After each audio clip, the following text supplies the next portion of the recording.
मेरा नाम अविनाश है।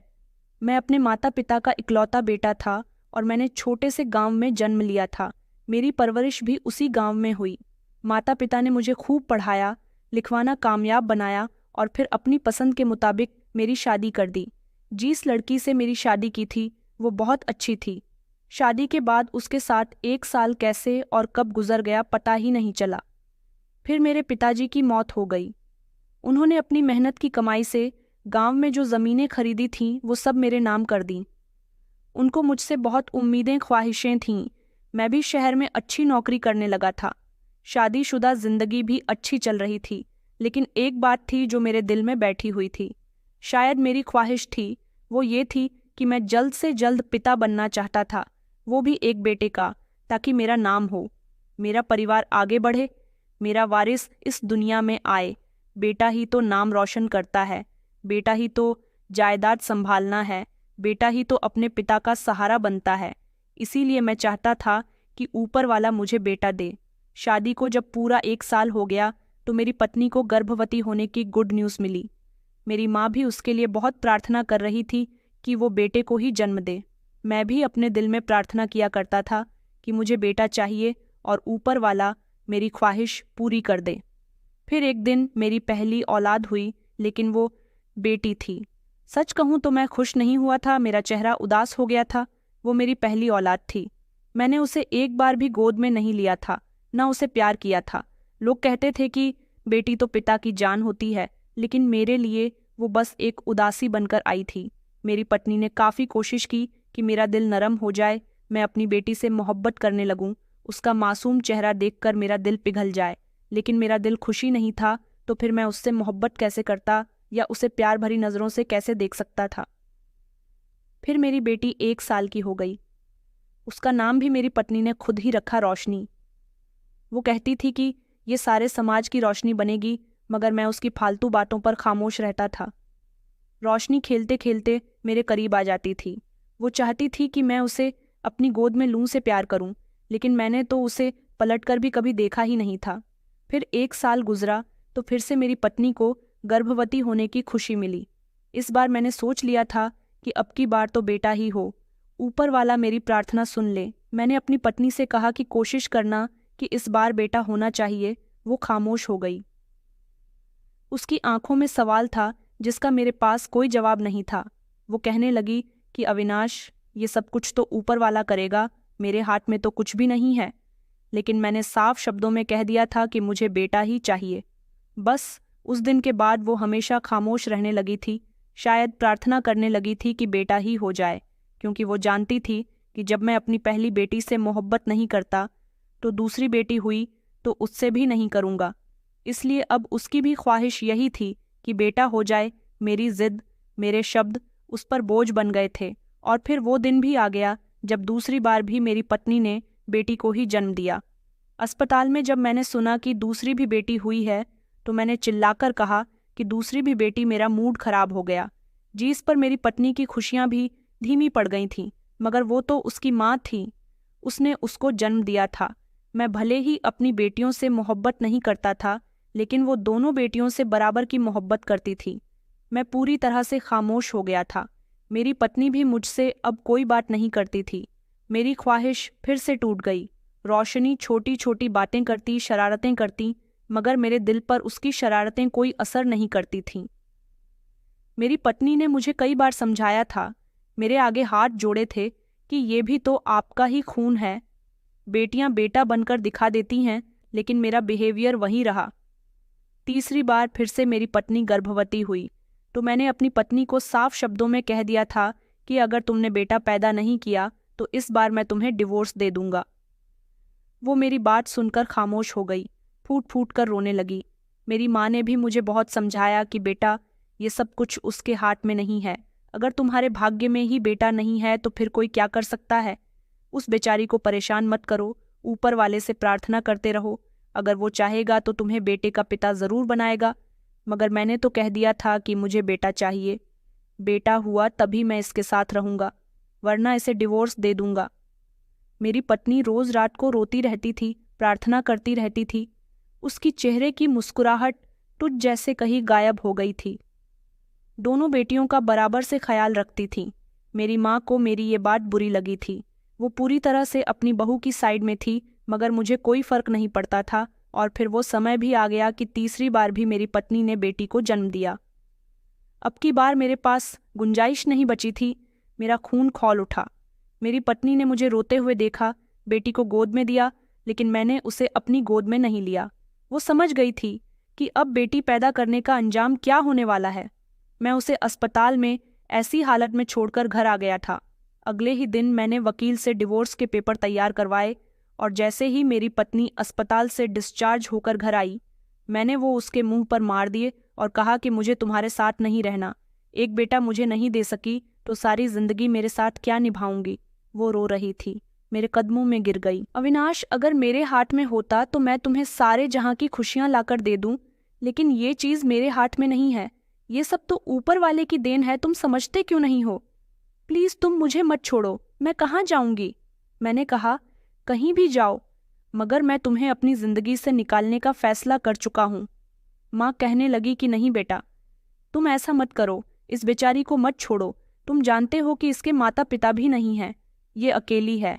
अब इसके लिए तुम और इसकी बेटियां ही सहारा है। बेटा, इस बेसहारा का दिल मत दुखाओ।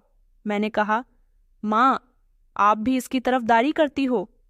अगर इसका सहारा इसकी बेटियां हैं तो ये अपनी बेटियों के साथ ही रहे। मैं भी तो आप लोगों का सहारा बना हूं ना।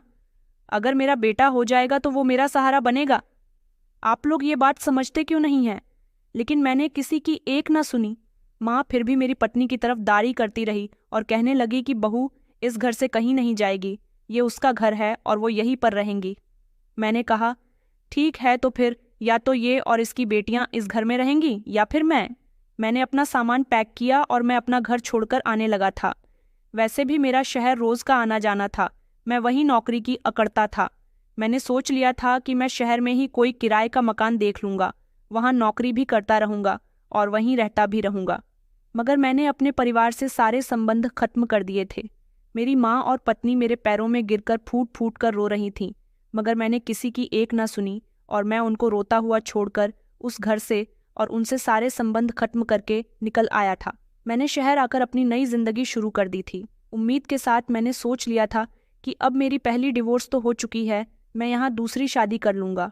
उस समय मुझे कोई दुख नहीं था, कोई अफसोस नहीं था, बस इज्जत थी कि मैं शादी करूँगा और बेटे का पिता बनूंगा, उसको अपना वारिस बनाऊंगा। लेकिन मुझे नहीं पता था कि मैं किस चीज़ का वारिस चाहता था, ज़मीन का या अपनी बेरहमी का। शहर आकर जैसे मैं अपनी पुरानी जिंदगी को पूरी तरह से भूल गया था। वो घर, वो गांव, पत्नी और बेटियां, वो सब जैसे मेरी जिंदगी में कभी था ही नहीं।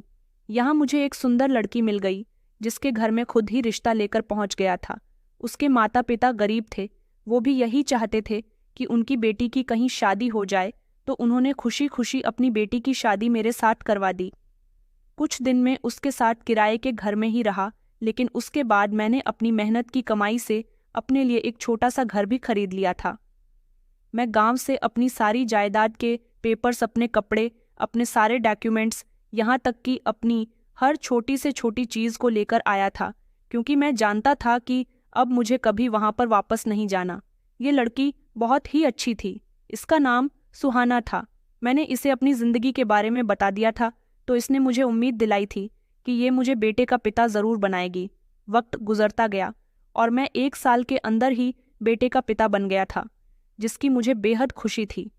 मगर मेरी ये खुशी अचानक फीकी पड़ गई। गांव से फ़ोन आया कि तुम्हारी माँ इस दुनिया को छोड़कर चली गई है। ये सुनकर मेरी आंखों में आंसू आए थे। मैं अपनी माँ से बहुत मोहब्बत करता था। गांव से जिसने मुझे फ़ोन किया था, उसने कहा था कि अपनी माँ का अंतिम संस्कार करने के लिए आ जाओ, मगर मैं नहीं गया। यहाँ मैं अपने बेटे के साथ अपनी खुशी डबल करना चाहता था। मैं भले ही गांव नहीं गया, मैंने अपनी माँ का अंतिम संस्कार भले ही नहीं किया, लेकिन बेटा मिलने की जो खुशी मुझे होनी चाहिए थी, वो माँ की मौत की खबर सुनकर फीकी और अफसोस भरी हो गई थी। कुछ दिन गुजरे तो माँ की मौत का दुख भी दिल से निकल गया। मेरी नज़रों में मेरी दूसरी पत्नी की इज्जत बहुत बढ़ गई थी, क्योंकि उसने मुझे एक बेटे का पिता बनाया था। मैं उसकी हर ख्वाहिश पूरी किया करता था। उसके लिए मैंने घर में नौकरानी भी रख दी थी, ताकि उसे घर का काम ना करना पड़े और वो ज़्यादा से ज़्यादा मेरे बेटे का ख्याल रखे। मैं अपने बेटे की हर जिद को खुशी से पूरी किया करता था। वो मेरे लिए दुनिया की सबसे बड़ी कामयाबी था। फिर ऊपर वाले ने मुझे दूसरा भी बेटा दिया तो मेरे घमंड को जैसे पड़ लग गए थे। मेरे सपने हकीकत में बदल गए। मैं अपने बेटों के साथ बहुत खुश रहने लगा। मैं खुद से कहता कि अविनाश, तुम्हें अपनी ज़मीनों का वारिस, तुम्हारे नामों का वारिस, तुम्हारे खानदान को आगे बढ़ाने वाले बेटे मिल गए। मुझे कभी भी अपनी पुरानी पत्नी और अपनी 3 बेटियों की याद नहीं आई जिन्हें छोड़कर मैं आगे बढ़ गया था। मैं अपने बेटों से बहुत प्यार किया करता था, कभी उनको डांटा भी नहीं था। वो अपने मुंह से जो भी ख्वाहिश निकालते मैं उन्हें फौरन ही पूरी कर दिया करता था। मेरी पत्नी भी उनसे कुछ इसी तरह का प्यार करती थी और हम दोनों ने मिल बांट कर उनको बहुत लाडला बना दिया था। मेरे बेटे स्कूल में किसी से झगड़ा करते या गली मोहल्ले में उनकी किसी से लड़ाई हो जाती तो मैं अपने बेटों को न तो समझाया करता था न डांटा करता था, बल्कि दूसरों को ही गलत कहता था। और अगर कोई हमारे घर शिकायत लेकर आ जाता तो मैं उससे कहता कि तुम लोग मेरे बेटों से जलते हो। मेरे बच्चे छोटी उम्र से ही बहुत शैतानी किया करते थे। मेरी पत्नी भी अब मेरी जैसी ही बन गई थी। वो बच्चों की बहुत साइड लिया करती थी। अगर मैं कभी तंग आकर उन्हें कुछ समझाया करता तो वो फौरन दीवार बन जाती थी। कहती कि अविनाश, बच्चों को तंग मत किया करो। हम दोनों ने बच्चों को उनकी गलतियों पर डांटने के बजाय उल्टा उनको बिगाड़ दिया था। मेरे बेटे हर दूसरे तीसरे दिन गली के किसी न किसी बच्चे को मार कर आते या फिर उनका सर फोड़ कर आते थे। मैंने कभी उनको इस बात पर डांटा नहीं था, न रोका था। बस मैं उनकी ऐसी हरकतों पर और ज्यादा खुश होता था कि उनसे अपना बचाव करना आता है। मेरे बच्चे बहुत बदतमीज थे, बड़ों से भी तमीज से बात नहीं करते थे। मुझे सब कुछ पता होता था, लेकिन फिर भी मैं कुछ नहीं करता था, बल्कि अपने बच्चों की ऐसी हरकतों पर खुश हुआ करता जैसे जैसे मेरे बेटे बड़े हो रहे थे। उनकी जुबान, हरकतें और बिहेवियर मेरे काबू से बाहर होते जा रहे थे। मैं उनके आगे खामोश था क्योंकि वो मेरे वारिस थे। मेरे दिमाग में यही बात बैठ चुकी थी कि ये दोनों मेरे बाद मेरे नाम को आगे बढ़ाएंगे। मेरी हर चीज़ के हकदार यही है। मैं समझता था कि मेरे बेटे, मेरे वारिस मेरी ताकत हैं, लेकिन मैं नहीं जानता था कि जिन्हें मैंने सर पर बिठाया है वही एक दिन मुझे ज़मीन पर गिरा देंगे। अब मेरे दोनों बेटे जवान हो चुके थे। एक दिन मेरे बड़े बेटे ने मुझे ही ऊंची आवाज़ में जवाब दिया। जब मैं उसे काम के बारे में कुछ समझा रहा था, उसने कहा कि पिताजी, हमेशा हमें समझाते रहते हो। बचपन में तो कभी आपने हमें गलतियां करने से नहीं रोका, और अब काम में अगर कोई गलती हो जाती है तो ज्ञान देने लग जाते हो। अब हम बच्चे नहीं रहे। मैं उसकी बात पर खामोश हो गया। एक दिन मेरा बड़ा बेटा मेरे पास आया। मैं अपने ऑफिस का काम निपटाने की कोशिश कर रहा था। वो मेरे पास बैठते हुए कहने लगा कि पिताजी, मुझे शादी करनी है। उसे शादी करनी थी। मुझे इस बात से कोई ऐतराज़ नहीं था, लेकिन जब उसने मुझे लड़की के बारे में बताया तो मुझे गुस्सा आ गया, क्योंकि लड़की मेरे बिजनेस पार्टनर की बेटी थी। वो उससे मोहब्बत करने लगा था। मैं उस लड़की को अपने घर की बहू नहीं बनाना चाहता था, क्योंकि उसके पिता ने पार्टनर होते हुए मुझे बेवकूफ़ बनाया था। खुद अपना फ़ायदा देख रहा था और मुझे काफ़ी हद तक पीछे कर दिया था, लेकिन फिर भी मुझे इतना फ़र्क नहीं पड़ा था। मुझे उसे इसी बात का गुस्सा था। मैंने अपने बेटे को समझाया कि उसका पिता मुझे बिल्कुल भी पसंद नहीं है और तुम ऐसी लड़की को पसंद कर बैठे हो। उसने कहा कि पिताजी, आपको उसके पिता पसंद नहीं है, लेकिन मुझे वो लड़की बहुत पसंद है। बस आप मेरा रिश्ता मांग लो। मैंने उसकी तरफ देखा और कहा कि ऐसा नहीं हो सकता। मैं तुम्हारी शादी उस लड़की के साथ नहीं होने दूंगा। उस समय तो मेरा बेटा खामोश हो गया था। सिर्फ इतना कहकर वहां से चला गया कि वारिस तो पैदा कर लिए, पर उनकी ख्वाहिशों का आपको कोई एहसास नहीं है।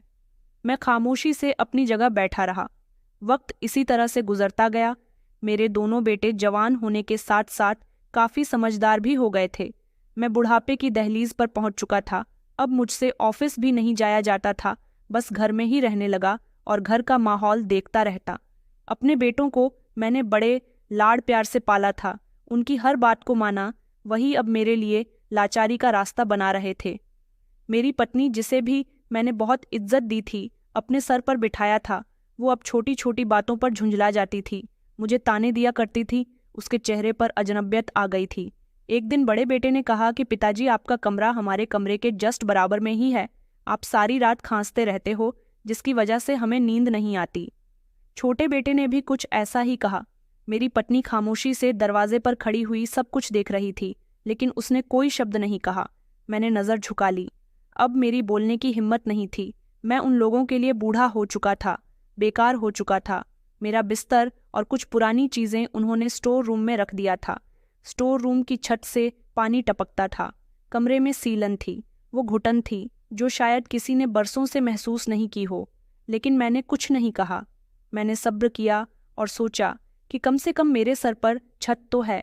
मैं वही अविनाश था जो ज़मीनों का मालिक हुआ करता था, जो वारिसों के सपने देखता था। छत से पानी टपकता तो मैं चादर में मुंह छुपा लिया करता था। कभी कभी खांसी के दौरे उठते। मेरी पत्नी को भी मेरी कोई फिक्र नहीं थी। मैं ये समझता रहा कि मैं खुशनसीब हूँ क्योंकि मैं अपने बेटों के पास हूँ। कभी मुझे कमरे की खिड़की से उनकी बातों की आवाज़ आया करती थी। वो हंसते हुए अपनी माँ को मेरी कमज़ोरी बताया करते। कभी कभी दिल करता कि दरवाज़ा खोलकर कहूँ कि मैं वही आदमी हूँ जिसने तुम्हें इज्जत दी और प्यार से पाला, लेकिन मेरी ज़बान साथ नहीं दे रही थी। शरीर भी अब हिम्मत हार चुका था। पत्नी कभी खुद खाना देने आती तो कभी नौकरानी के हाथ भेज दिया करती थी, लेकिन उसका बिहेवियर भी अब काफ़ी बुरा हो चुका था, जैसे मैं इन सब के लिए बोझ बनकर रह गया हूँ। मैंने उनकी ऐसी हरकतें देखकर खुद को समझा लिया था कि मेरे 2 बेटे हैं। मैंने उन्हीं के लिए सब कुछ छोड़ा था और उन पर भरोसा किया था, मगर अब वो मेरे साथ जैसा कर रहे थे उस हिसाब से वो मेरे भरोसे के लायक नहीं रहे। मैं इस स्टोर रूम में अकेला पड़ा रहता था। किसी को मेरी कोई फिक्र नहीं थी, कोई मुझे पूछने वाला भी नहीं था। एक दिन मुझे बाहर से चहल पहल की आवाज़ आ रही थी। मैंने खिड़की से झांक कर अपनी पत्नी से पूछा कि क्या बात है। चहल पहल है, तो उसने कहा कि हमारे बड़े बेटे पवन ने अपनी मर्जी से शादी कर ली है। मैंने चौंक कर कहा कि उसी लड़की से जिसके साथ वो शादी करना चाहता था। वो हंसते हुए कहने लगी कि हाँ, जैसे आप नहीं मान रहे ऐसे ही उस लड़की का पिता भी नहीं मान रहा था, तो मेरा बेटा उसे भगा कर ले आया।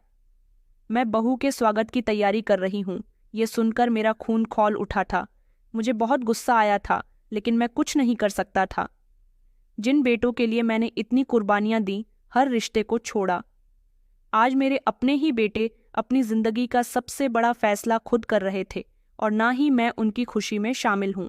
लेकिन दिल में एक उम्मीद थी कि शायद बहू आएगी तो घर का माहौल कुछ बदल जाएगा, लेकिन मैं गलत था।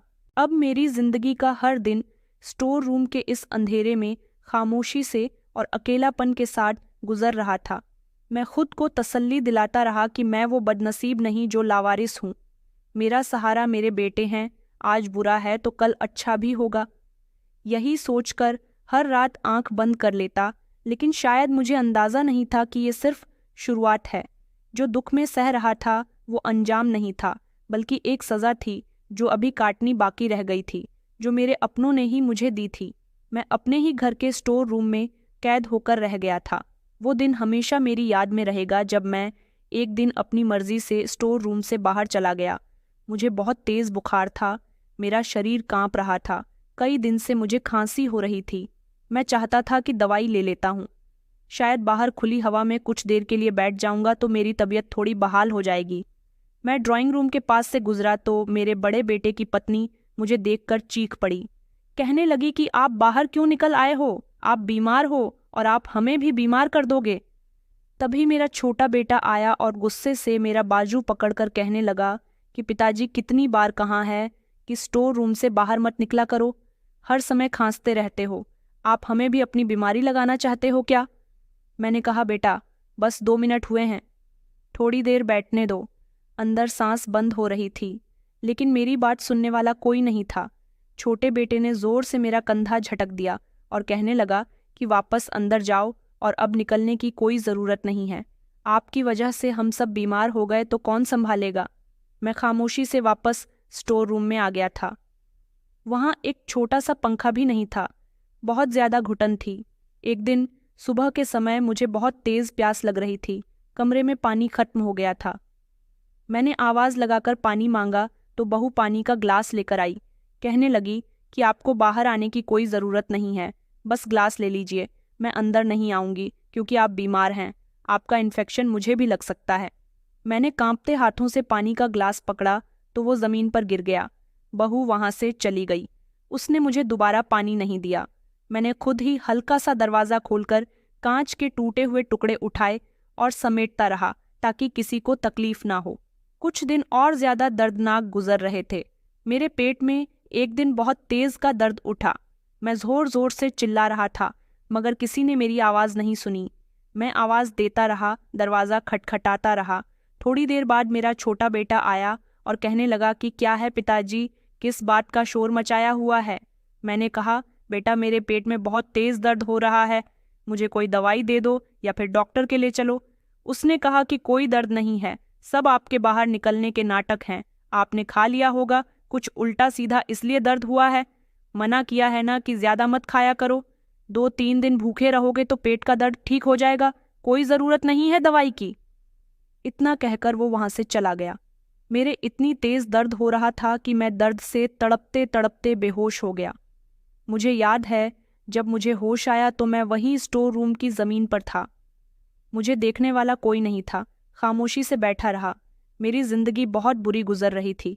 एक दिन मैंने स्टोर रूम में मौजूद पुराने संदूक से कंबल निकाल लिया और उसमें लिपटकर सोने लगा। उसी समय बड़ा बेटा आया और कंबल जोर से खींचकर कहने लगा कि ये क्या गंदगी फैला रखी है आपने, इस कंबल की वजह से बदबू फैल रही है पूरे घर में, इन पुरानी चीज़ों से बीमारियां फैलती हैं।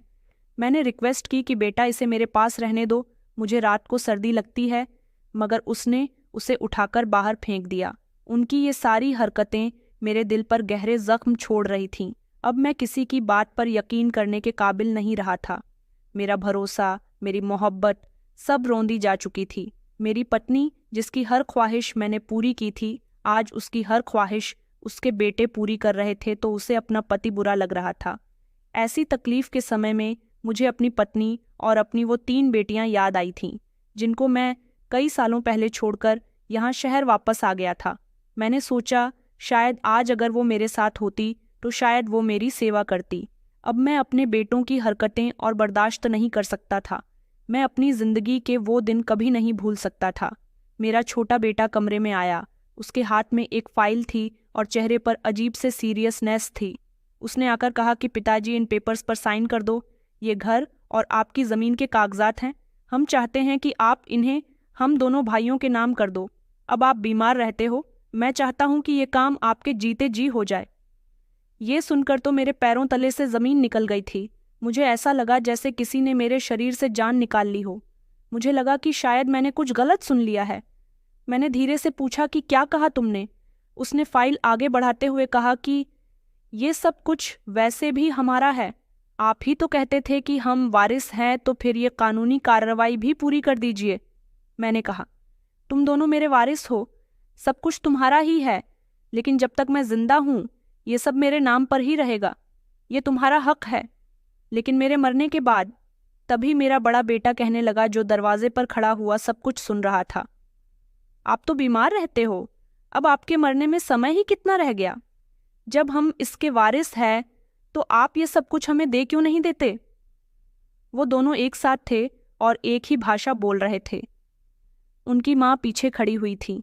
मैंने उन्हें समझाने की कोशिश की कि बेटा ये सब कुछ तुम्हारा है, बस मैं अभी ये सब कुछ तुम्हारे नाम नहीं करूँगा। बड़े बेटे ने गुस्से से कहा कि हम अब छोटे बच्चे नहीं रहे, सब कुछ जानते हैं, आपको हम पर भरोसा नहीं है, आप चाहते हो कि मरने के बाद हम सब हासिल करें।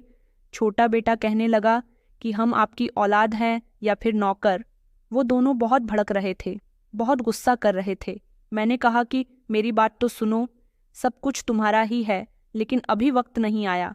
मेरी पत्नी जो काफ़ी देर से खामोश खड़ी हुई थी, अब उनके साथ साथ बोलने लगी। उसने भी मुझे ताने दिया और कहने लगी कि अविनाश, तुमने आखिर हमें दिया ही क्या है, सिर्फ वादे। अब जब ये सब बेटों का हक है तो फिर तुम घर का माहौल क्यों खराब कर रहे हो?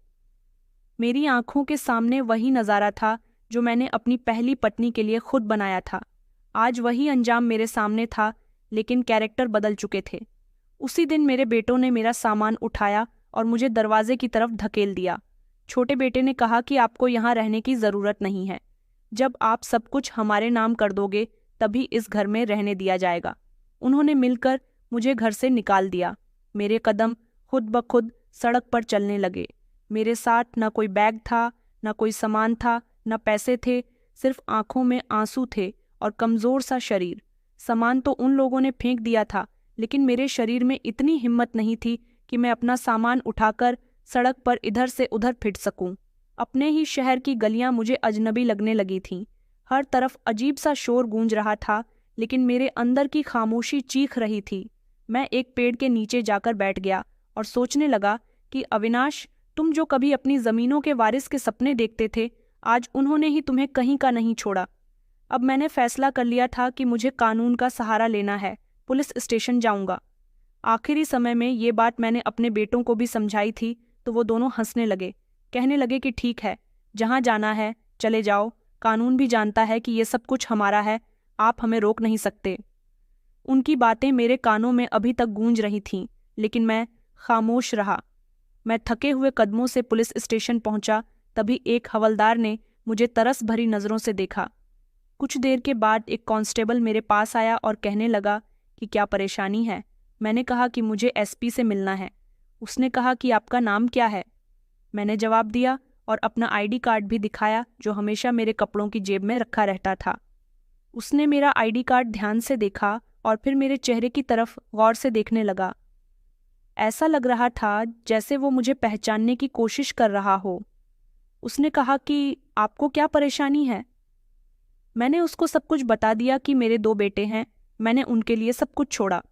पहली पत्नी, 3 बेटियां, सारी जिंदगी उनका ख्याल रखा, लेकिन आज उन्हीं बेटों ने मुझे मेरे घर से निकाल दिया, सिर्फ मेरी जायदाद के लिए।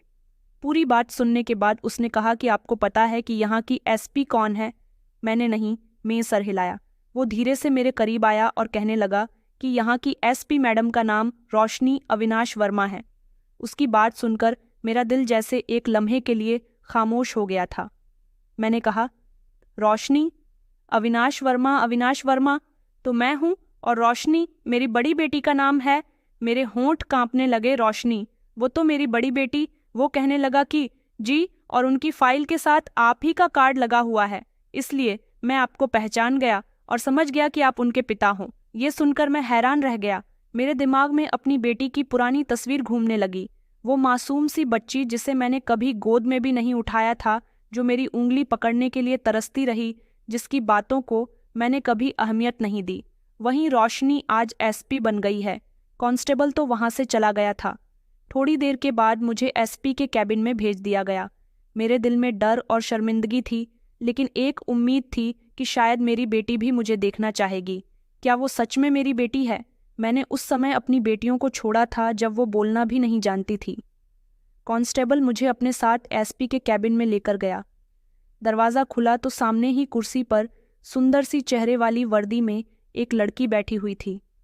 उसका चेहरा बिल्कुल मेरी पहली पत्नी के जैसा था और मैं उसे पहली ही नज़र में देखकर पहचान गया था। उसके चेहरे पर जो मासूमियत बचपन में थी, वो आज मजबूती जैसी थी। मुझे उसके सामने कुर्सी पर बैठा दिया गया। उसने कहा कि जी, आपको क्या काम है? मैंने अपने अंदर हिम्मत इकट्ठा की और कहा कि मेरी बेटी रोशनी, यही वो शब्द है जो मेरे मुंह से निकले और उसकी आंखों से आंसू निकलने लगे। वो मुझे और मेरी आवाज़ को फौरन पहचान गई थी। वो रोने लगी। उसने चिल्लाकर कांस्टेबल को आवाज़ लगाई और कहा कि ले जाओ इन्हें यहाँ से, इन्हें मेरे कमरे से निकाल दो। मैं अभी कुछ कहने ही वाला था। 2 हवलदार आए, उन्होंने मेरा बाजू पकड़ा और मुझे कमरे से बाहर लाकर खड़ा कर दिया। मैं भी दरवाजे पर खड़ा होकर फूट फूट कर रो रहा था। फिर थोड़े ही देर के बाद एक लेडी कांस्टेबल आई, मुझे दूसरे कमरे में ले गई। मेरे लिए कोल्ड ड्रिंक लेकर आई और कहने लगी कि अंकल जी पी लीजिए, मैडम अभी यहाँ आकर आपसे बात करेंगी। तब जाकर मेरे दिल को सुकून मिला था और मैंने सोचा था कि मेरी बेटी मुझे ज़रूर माफ़ कर देगी। मैं खामोशी से वहाँ बैठा रहा और अपनी पुरानी ज़िंदगी के बारे में सोचने लगा।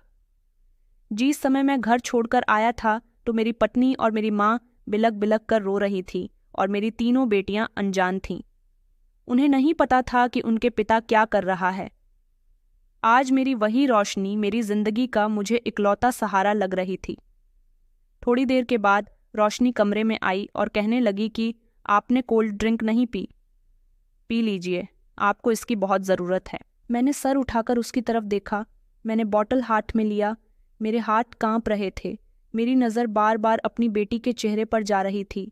मैं उससे बात करने के लिए शब्द ढूंढ रहा था, लेकिन जुबान पर वो आ ही नहीं सके। फिर मैंने धीरे से कहा कि बेटा, मुझे माफ़ कर दो। उसने हाथ उठाकर रोका और कहने लगी कि मुझे इसकी कोई ज़रूरत नहीं है। उसकी आवाज़ कांप रही थी, शायद उसके दिल के अंदर कुछ चल रहा था। वो कहने लगी कि आपकी परेशानी मुझे पता चल गई है। मैंने आपके बेटों के खिलाफ FIR दर्ज कर ली है। कानून अपना काम करेगा। मेरी आंखों में आंसू आ गए। मुझे पता था कि मेरी बेटी मेरा साथ ज़रूर देगी। उसने फौरन जवाब दिया कि सुनिए, मैं आपको नहीं जानती आप कौन हैं।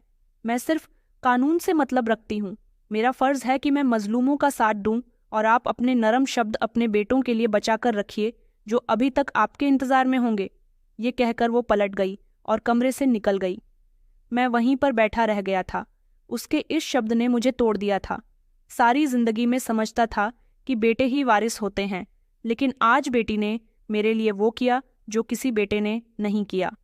इंसाफ का दरवाज़ा खुला। मेरी बात सुनी, मेरी बेबसी को जगह दी गई, लेकिन वो रिश्ता जिसकी मुझे सबसे ज़्यादा ज़रूरत थी, बेटी की मोहब्बत और माफ़ी, वो मुझसे छीन ली गई थी। शायद ये सब कुछ मैंने अपने हाथों से ही बर्बाद किया था। मेरी बेटी आज इंसाफ की कुर्सी पर बैठी थी और मेरे लिए वो सब कुछ कर रही थी जो एक बेटी एक पिता के लिए कर सकती है, सिवाय पिता कहने के। कमरे में खामोशी थी। हल्की हल्की बारिश हो रही थी। मैंने बाहर झांक कर देखा तो आसमान जैसे मेरे अंदर की हालत पर रो रहा था। अब सिर्फ अदालत बाकी थी और शायद मेरी जिंदगी की सबसे बड़ी गवाही भी मैं इस कमरे में देना चाहता था। हवलदार ने कहा कि आप यहीं रह सकते हैं जब तक आपका फैसला नहीं हो जाता, क्योंकि आपके बेटे ने आपको घर से निकाल दिया है। उसके बाद आप इज्जत से अपने घर जा सकेंगे, ऐसा मैडम ने कहा है। मैं खामोश हो गया। यहाँ मुझे सुकून से रहने की जगह दे दी गई थी। यहाँ पर एक कमरा ऐसा था जहाँ पुलिस कांस्टेबल अपने ज़रूरी काम किया करते थे। सुबह का नाश्ता, दोपहर का खाना और रात का खाना मुझे टाइम से दिया जा रहा था। सब कुछ खामोशी से, इज्जत से, कोई सवाल नहीं, कोई एहसान जताने की कोशिश नहीं। यहाँ मुझे वो सुकून मिल रहा था जो शायद मुझे अपने घर में नहीं मिल पा रहा था। मैंने कभी अपनी बेटी को गोद में भी नहीं लिया था और वो मेरे लिए इतना सब कुछ कर रही थी। मैंने उसे दुनिया की भीड़ में ऐसे छोड़ दिया था जैसे कोई अजनबी किसी बच्चे को बस स्टॉप पर छोड़कर चला जाता है। फिर आज वही बेटी बड़ी होकर मुझे सबसे बड़े ताने दे रही थी। सिर्फ मेरा ख्याल नहीं रख रही थी, बल्कि मुझे कानूनी ताकत भी दिलवा रही थी। मेरी आंखें रोज़ उसका इंतज़ार करती थीं, मगर मैं शर्मिंदा भी होता था। एक दिन दोपहर के समय कमरे का दरवाज़ा खुला। रोशनी हाथ में एक फ़ाइल लेकर आई।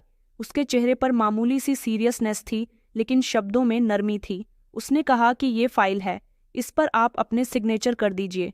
मैंने अदालत में आपका केस दायर कर दिया है। कल पेशी है। आपके दोनों बेटे भी अदालत आएंगे और आपको भी ले जाया जाएगा। मैंने उसकी तरफ देखा और खामोश रहा। उसने धीरे से कहा कि लगता है कि आप कोई गलत कदम उठा रहे हैं। आप अपने ही बच्चों के खिलाफ जा रहे हैं। आपके पास अभी भी समय है, आप चाहें तो अपना फैसला बदल सकते हैं। मैंने धीरे से कहा कि नहीं बेटा, जिंदगी में पहली बार तो मैं ठीक फैसला कर रहा हूँ। वो 1 मिनट के लिए मेरी तरफ देखती रही, फिर बिना कुछ कहे वहाँ से वापस चली गई। उसके जाने के बाद मैं काफ़ी देर तक फाइल को देखता रहा, जिसमें मेरा नाम, मेरे बेटों का नाम और ज़मीनें दर्ज थीं। वो ज़मीन जिनके लिए मैंने रिश्ते कुर्बान कर दिए थे, इज्जत रौंद दी थी, एक औरत की आंखों से सपने छीन लिए थे, 3 बेटियों को बेसहारा कर दिया था। मुझे आज अपनी पत्नी की याद आती है तो मैं सोचता हूँ कि मेरी पत्नी ने मेरी बेटियों को कितनी अच्छी परवरिश दी कि बड़ी बेटी को SP बनाया। मैं अभी तक अपनी छोटी बेटियों से नहीं मिला था। पता नहीं वो कहाँ थी, कैसी थी। मैं उनसे भी मिलना चाहता था, लेकिन अभी शर्मिंदा था। अभी कुछ भी कहने की हिम्मत नहीं हो रही थी।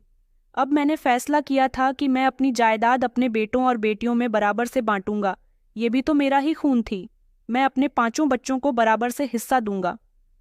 मेरी बेटियां, जिनको सारी जिंदगी मेरे हिस्से का प्यार भी नहीं मिल सका, तो क्या मैं इस काबिल भी नहीं कि उनको अपनी जायदाद का थोड़ा थोड़ा हिस्सा ही दे दूं? मैंने सारी जिंदगी अपने बेटों की गलतियों को नज़रअंदाज किया, बल्कि वो तो मुझे ही लावारिस समझते रहे। अगले दिन जब मैं अदालत के गेट के अंदर दाखिल हुआ तो मेरे दोनों बेटे सामने आ गए। उनके चेहरे पर गुस्सा था। एक ने मुझे बाजू से पकड़कर खींचते हुए कहा कि पिताजी, आप पागल हो गए हो क्या? ये आपकी 3 बेटियां कहाँ से आ गईं और आप इनको हिस्सा क्यों दोगे? बड़े बेटे ने मुझे धमकी दी और कहा कि हमें हमारी पूरी जायदाद चाहिए, लेकिन अगर बेटियों को हिस्सा दिया तो याद रखना, हम आपको अदालत के अंदर घसीट कर ले जाएंगे। उनकी आवाज़ वहां बंद हो गई। लोग हमें देखने लगे, लेकिन मेरे अंदर अजीब सी ताकत आ गई थी। मैंने दोनों की तरफ देखकर कहा कि आज जो भी मैं हक दूंगा उनको दूंगा जो सारी जिंदगी इस हक से दूर रहीं। मेरी बेटियां, वो भी मेरा अपना खून है, जैसे कि तुम लोग हो। ये बात सुनकर वो आग बबूला हो गए। छोटे बेटे ने मेरे गिरेबान पर हाथ डाल दिया। कहने लगा कि आपको शर्म नहीं आती? सारी जिंदगी हमें वारिस कहते रहे और अब अचानक से आने वाली बेटियों को हमसे ज्यादा समझने की कोशिश कर रहे हो। जब मेरी बेटी ने ये सब कुछ देखा तो एक को दूर धकेला और दूसरे के मुंह पर थप्पड़ मारा और कहने लगी, बाप का गिरेबान पकड़ते हुए तुम लोगों को शर्म नहीं आती? अब जो भी बात होगी अदालत के कमरे के अंदर होगी। चलो अंदर। उन लोगों ने मुझे घूरते हुए तेजी से कदम अंदर बढ़ाए। मेरी बेटी की वर्दी चमक रही थी। उसकी आंखों में भरा हुआ गुस्सा, सब कुछ मुझे दिखाई दे रहा था। मेरी आंखों से आंसू निकल रहे थे। मैं जिंदगी भर बेटा बेटा करता रहा, लेकिन आज मेरी बेटी मेरा सपोर्ट बन चुकी थी। वो बेटी जिसे मैं लावारिस समझता रहा, मेरी बेटी मेरे पास आई और कहने लगी कि आपको जो भी कहना है तेज आवाज में कहना, मैं आपके साथ हूँ। आज उसकी वर्दी के नीचे मेरे लिए मोहब्बत झलक रही थी, जो काफी सालों से दबी हुई थी। सब लोग अदालत में जमा हो चुके थे। कानून के मुताबिक मुझे गवाही देने के लिए कटघरे में बुलाया गया। मेरा दिल धड़क रहा था, आंखों में आंसू और जुबान पर सच था। मैंने कहा कि मेरा नाम अविनाश वर्मा है। मैं अपनी जायदाद अपने दोनों बेटों के साथ साथ अपनी 3 बेटियों को भी बराबर से देना चाहता हूँ। ये मेरा अपना फैसला है और मैं इस पर कायम रहूंगा। अदालत के कमरे में खामोशी छा गई। मेरे बेटे हैरान रह गए। उनके चेहरे पर उलझन थी। शायद ये बात उनके लिए बर्दाश्त के बाहर थी कि मैं अपनी बेटियों को भी अपनी जायदाद दे रहा हूँ, जिनको कभी मैंने परिवार का हिस्सा नहीं समझा। रोशनी खड़ी हुई। उसने जज से इजाज़त लेकर बात शुरू की और कहा कि जज साहब, ये इंसान मेरे पिता है। मैं यहाँ उनके साथ खड़ी हूँ। उन्होंने अपनी ज़िंदगी में बहुत सारी गलतियाँ की हैं, जिनमें सबसे बड़ी गलती ये थी कि उन्होंने अपनी बेटियों को कभी प्यार नहीं दिया। लेकिन आज जब वो अपनी गलतियाँ सुधारना चाहते हैं तो मैं इसकी इज्जत करती हूँ, क्योंकि ठोकर खाकर ही इंसान को अपनी गलती का एहसास होता है। मगर मुझे क्या, मेरी बहनों को इनकी दी हुई जायदाद से कोई मतलब नहीं है। मेरी माँ ने मेरे पिता के बिना मेरी और मेरी बहनों की परवरिश बहुत अच्छे से की। मेरी एक बहन डॉक्टर है, मैं एसपी हूँ और मेरी सबसे छोटी बहन टीचर है। हम तीनों ही काबिल हैं, इसलिए हमें उनकी जायदाद नहीं चाहिए। मैं ये बात आपके रिकॉर्ड में शामिल करना चाहती हूँ। हमें इनका हिस्सा नहीं चाहिए? जज ने हैरानी से पूछा कि क्यों? ये तो तुम्हारा हक है। रोशनी ने सर उठाकर कहा कि बेटियां जायदाद के बराबर से हकदार होती हैं, लेकिन वो तो इज्जत की भी हकदार होती है। उन्हें मोहब्बत की ज़रूरत होती है और हमारी माँ ने सारी जिंदगी हमें अपने पिता की इज्जत करना सिखाया। हालांकि हमारे पिता हमारी माँ को डिवोर्स देकर हमें छोड़कर जा चुके थे, लेकिन उन्होंने हमें अच्छे संस्कार दिए। हमेशा हमें अच्छे और भलाई के रास्ते पर चलना सिखाया। कभी भी हमारे दिल में ये ख्याल नहीं आने दिया कि हमारे पिता ने हमारे लिए कभी कुछ नहीं किया। आज यही वजह है कि मैं और मेरी बहनें अपने पिता से नफरत नहीं करते। हाँ, नाराज़ ज़रूर हैं, क्योंकि हमने अपने पिता के बिना बड़ी मुश्किलों से ज़िंदगी गुजार दी थी। मैं अपने पिता का सिर झुका हुआ नहीं देख सकती। मेरी माँ भले ही इस दुनिया में नहीं है, लेकिन उनकी सिखाई हुई एक एक बात हमारे दिल में बसी हुई है। मेरी बेटी की बातें सुनकर मेरी आंखों में आंसू आ गए और मेरे शरीर में बिजली की लहर दौड़ गई थी। मैं वहीं कटघरे में खड़ा रो पड़ा। अदालत के कमरे में पूरी तरह से खामोशी छा गई। मैंने हाथ जोड़कर वहीं सबके सामने अपनी बेटी से माफ़ी मांगी और कहा कि बेटा, तुम्हारी माँ तो इस दुनिया से चली गई। मैंने उनके साथ भी बहुत बुरा किया और तुम्हारे साथ भी, मगर तुम मेरे सामने हो, इसीलिए मुझे माफ़ कर दो। मेरी बेटी कहने लगी कि पिताजी, मैंने आपको माफ़ कर दिया है और मेरी बहनों ने भी। हमें आपसे कोई शिकायत नहीं है। मेरे दोनों बेटे भी शर्मिंदा नजर आ रहे थे। उनके चेहरे पर शर्मिंदगी थी। शायद उन्हें एहसास हो गया था कि जिस जायदाद के पीछे वो लड़ रहे थे उससे बड़ी कोई चीज और भी है, वो है बेटी की गैरत, बेटी का बड़ा दिल। अदालत ने मेरे हक में फैसला दिया। बेटों को कानूनी पाबंदियों के मुताबिक मेरी जायदाद से दूर कर दिया गया। उनको सिर्फ इतनी ही जायदाद दी गई जितने पर उनका हक बनता था और बाकी की जायदाद की निगरानी के लिए रोशनी को जिम्मेदारी सौंप दी गई। अदालत से निकलते समय मेरा दिल हल्का हो चुका था, लेकिन आंखें अब भी उस एक शब्द का इंतजार कर रही थीं, पिता, सुनने के लिए। पिता, वो शब्द जिसे मैंने कई सालों पहले खुद ही अपने हाथों से खोया था और जिसकी वापसी शायद मेरी जिंदगी की सबसे बड़ी कामयाबी बन सकती थी। लेकिन अभी वो समय नहीं आया था।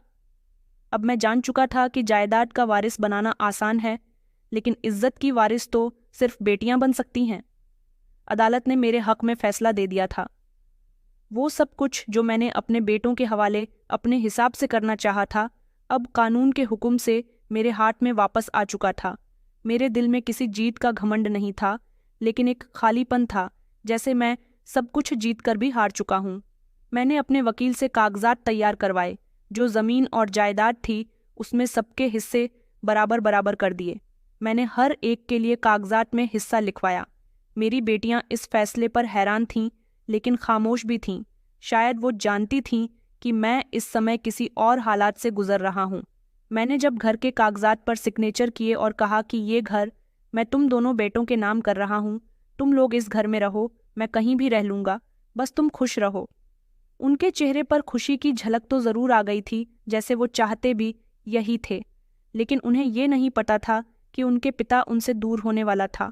और फिर मुझे पता चला कि वो लोग चाहते भी ऐसा ही थे कि उनके पिता भी उनसे अलग हो जाएं। मेरी पत्नी को भी इस बात पर कोई अफसोस नहीं था और अब मैं उनसे ज़बरदस्ती कोई रिश्ता नहीं रखना चाहता था। उन्होंने जायदाद के लिए मुझे ठुकरा दिया था। मैं अब उनकी मोहब्बत के लिए वहाँ नहीं रहना चाहता था। दिल में सिर्फ इतनी हसरत थी कि बस मेरी बेटी मुझे प्यार से और दिल से पिता कहकर पुकारे। मैं जानता था कि वो दिन कभी नहीं आएगा। अदालत से वापसी पर मैं रोशनी के साथ उसकी गाड़ी में बैठा। वो खामोश थी और मैं भी खामोश था। कुछ देर के बाद जैसे ही हम पुलिस स्टेशन पहुंचे, रोशनी ने धीरे से कहा कि पिताजी। ये शब्द सुनते ही जैसे मेरे दिल के सारे जख्मों को मरहम मिल गया हो। मैंने फौरन उसकी तरफ देखा। उसकी आंखों में आंसू थे, लेकिन जुबान बंद हो गई थी। कुछ ऐसा ही हाल मेरा भी था। मैंने कहा, बेटी, एक बार फिर से मुझे पिता कहकर पुकारो। मेरी बेटी ने गाड़ी रोक ली, मेरी तरफ देखा और धीरे से कहने लगी कि पिताजी, आप मेरे साथ चलिए, आप हमारे साथ हमारे घर में रहना। हम कब से आपकी मोहब्बत के लिए तरस रहे हैं। क्या अब आप हमें हमारी तरसी हुई मोहब्बत दे सकते हैं? मेरी आंखों में आंसू आ गए। मैंने अपनी बेटी के सर पर हाथ रखा और कहा, हाँ बेटा, क्यों नहीं। अब मेरे लिए सब कुछ तुम ही तो हो। मैं भी अपनी पुरानी गलतियों का पश्चाताप करना चाहता हूँ। मैं तो इस लम्हे के लिए बरसों से तरस रहा था। मैंने अपनी बेटियों को दुनिया की नज़रों में लावारिस समझा था। मैंने हाथ जोड़कर कहा कि बेटी, मैंने तुम पर बहुत जुल्म किए, तुम पर, तुम्हारी माँ पर और अपनी दोनों छोटी बेटियों पर भी। उसने कहा, पिताजी, आपने जो किया वो पुराना समय था और पुराना समय गुजर गया, तो आपको ये बातें भी भूल जानी चाहिए। लेकिन हम बेटियां लावारिस नहीं होती। आपकी गलतियां हमें हमारी पहचान से जुदा नहीं कर सकती। आपकी तीनों बेटियां आज भी आपका इंतजार करती हैं। मैंने पहली बार अपनी बेटी को गले लगाया। ऐसा लग रहा था जैसे बरसों की दूरी अब मिट चुकी हो। एक ऐसा सुकून था जो मेरे बेटों की जिद में नहीं था, जो सिर्फ बेटी की बाहों में था। रोशनी ने घर पहुंचकर बताया कि एक बहन डॉक्टर है और एक बहन टीचर है और हम तीनों मिलकर अपने घर को चलाते हैं। दरअसल जब दादी की मौत हो गई थी तब माँ हमें शहर लेकर आ गई थी। माँ को तो पता ही नहीं था कि आप किस शहर में हो। हम लोग यहाँ रहे। माँ ने लोगों के घरों में नौकरी की, हमें पढ़ाया लिखवाया, हमारे सपने पूरे किए और फिर जब हम किसी काबिल हो गए तो माँ हमें इस दुनिया से छोड़कर चली गई। पिताजी, माँ ने हमारे लिए बहुत सारी कुर्बानियाँ दी थीं। मेरी आंखों में आंसू थे और दिल में अपनी पत्नी की आत्मा के लिए शांति थी कि ऊपर वाला उसकी आत्मा को शांति दे। उसने मेरी बेटियों के लिए काफ़ी कुछ किया। शायद उसकी ही मेहनत का नतीजा था जो आज मेरी बेटी मेरे सामने मेरी मदद का जरिया बनी थी। मैंने कहा, बेटा, तुम्हारी माँ को मुझसे बेहतर कोई नहीं जानता था, फिर भी मैंने उसे बहुत दुख दिया। रोशनी ने कहा कि माँ बहुत बहादुर थी पिताजी।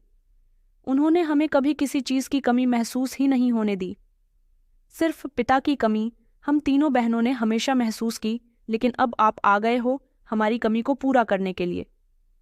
मेरी बेटी मुझे घर के अंदर लेकर गई, जहां मेरी छोटी बेटी गले में स्टेथोस्कोप और सफ़ेद कोट पहनकर खड़ी हुई थी, और दूसरी तरफ मेरी सबसे छोटी बेटी, जिसकी आंखों पर चश्मा था। वो दोनों मुझे देखकर हैरान रह गईं। मैं उनके लिए एक अजनबी इंसान था। जब रोशनी ने उनको बताया कि ये हमारे पिताजी हैं, तो वो दौड़कर खुशी खुशी मेरे करीब आईं और उन्होंने मुझे गले से लगा लिया, और हम चारों बाप बेटी फूट फूट कर रोने लगे। वो कहने लगी कि पिताजी, आप आ गए हो, हम आपका कब से इंतज़ार कर रहे थे। जब से दीदी ने हमें बताया था कि आप हमारी ज़िंदगी में वापस आ गए हो, तब से हम लोग बहुत खुश हुए थे। हमने ही दीदी से कहा था कि वो आपको यहाँ ज़रूर लेकर आए। हम आपके साथ रहना चाहते हैं। मैंने अपनी बेटियों के सर पर हाथ रखा और कहा कि बेटा, अब मैं तुम लोगों के साथ रहूँगा। आज मैं अपनी तीनों बेटियों के साथ रहता हूँ। मुझे अपने बेटों की याद नहीं आती। मेरी तीनों बेटियां बेटा बनकर मेरा बहुत ख्याल रखती हैं। मैं आज भी शर्मिंदा हूँ और उनसे अपनी पुरानी गलतियों की माफ़ी मांगता रहता हूँ। तो दोस्तों, कहानी कैसी लगी कमेंट में ज़रूर बताएं। वीडियो अच्छी लगी तो इसे लाइक करें और हमारे चैनल को सब्सक्राइब करना ना भूलें। धन्यवाद।